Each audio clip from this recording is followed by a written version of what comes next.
Très honoré d'être parmi vous aujourd'hui. Merci pour l'invitation à modérer cette séance.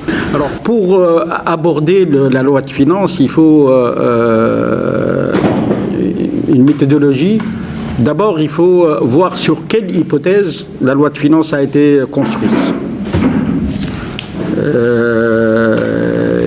Ensuite, la deuxième question qui se pose, c'est dans quelle vision économique, de politique macroéconomique, cette loi de finances s'inscrit.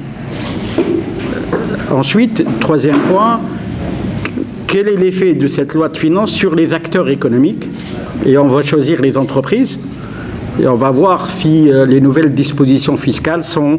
quel est l'impact de ces nouvelles dispositions fiscales sur la vie de l'entreprise. Et enfin, il y a un problème qui est occulté.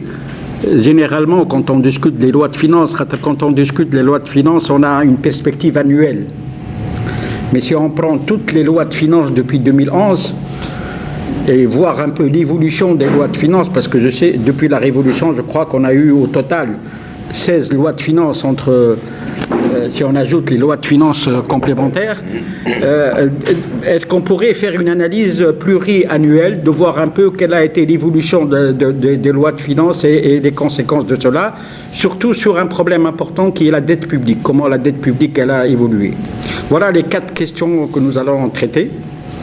Donc je vais d'abord donner la parole à C. Hakim pour placer la loi de finances dans son cadre macroéconomique. Ensuite, Fathi Nouri va parler des hypothèses de la loi de finances. Ensuite, Nourdine va parler de l'impact des dispositions fiscales sur l'entreprise. Et enfin, je prendrai la parole pour parler un peu de la dette publique et de l'évolution de la dette publique et des problèmes que cela pose pour les générations futures.